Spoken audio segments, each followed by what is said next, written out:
ভারত এবং পাকিস্তানের রাজনীতি পাল্টাপাল্টি রাজনীতির মধ্যে থেকে বাংলাদেশটাকে টেনে বের করতে জুলাই সনদে প্রাপ্ত আদেশ এসেছে এবং বলা হয়েছে এটা নাকি রাষ্ট্রপতি চুপ্পু সাইন করবে। আমাদের দেশের পলিটিশিয়ানদের যে পারফরমেটিভ পলিটিক্স, এই পারফরমেটিভ পলিটিক্স এর কারণে আমরা সবসময় আসলে জনগণের যে আশা আকাঙ্ক্ষা সেখান থেকে আমাদের পলিটিশিয়ানরা বিচ্ছিন্ন হয়ে পড়ে। কারণ এখন পর্যন্ত আমরা নতুন ধরনের রাজনীতি আনতে পারিনি, সবগুলো দল আগের ধরনের রাজনীতি করছে।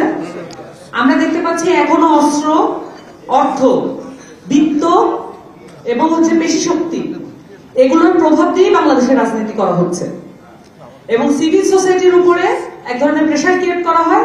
সিভিল সোসাইটিও পাল্টা প্রেশার ক্রিয়েট করে, এটার মধ্যে দিয়ে যে জিতবে সেই তৎক্ষণাৎ লিডার।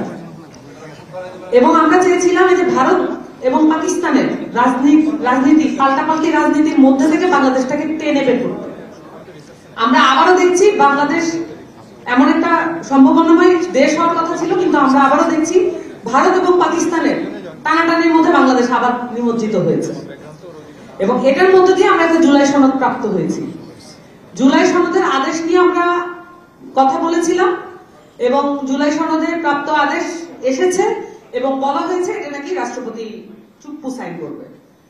এটা যে রাষ্ট্রপতি বলতে হচ্ছে এটাই তো দুঃখজনক। আমরা বলেছিলাম যে এই রাষ্ট্রপতি থাকা যাবে না, তখন সাংবিধানিক সংকট দেখানো হলো। এই সাংবিধানিক সংকট শব্দটা শেখ হাসিনার খুব প্রিয় শব্দ ছিল এবং পরবর্তীতে আমরা দেখলাম যে এই রাষ্ট্রপতিকে রাখা হইলো এবং রাষ্ট্রপতিকে দিয়ে এখন সাইন করানো হবে। অন্যদিকে আমরা এটাও দেখছি যে এই আওয়ামী লীগ বাংলাদেশে ফেরত আসার চেষ্টা করছে এবং বিভিন্ন জায়গায় মিছিল মিটিং করার চেষ্টা করছে এবং আমরা মাঠে নেমে সেটা প্রতিহত করছি। এক মিনিট জাস্ট সময় দেবেন। এটা প্রতিহত করার চেষ্টা করছে একদিকে, অন্যদিকে আওয়ামী লীগের রাষ্ট্রপতি দিয়ে আমরা জুলাই সনদ স্বাক্ষর করার চেষ্টা করছি। এই যে পারফরমেন্স, আমরা যে বারবার একটা দিকে শুধুমাত্র ধাবিত হচ্ছি এবং জনগণের সাথে এই মোটা দাগে প্রতারণা করছি, এটার ভবিষ্যৎ কি দাঁড়াচ্ছে যদি আমরা প্রত্যেকে একত্র হতে না পারি।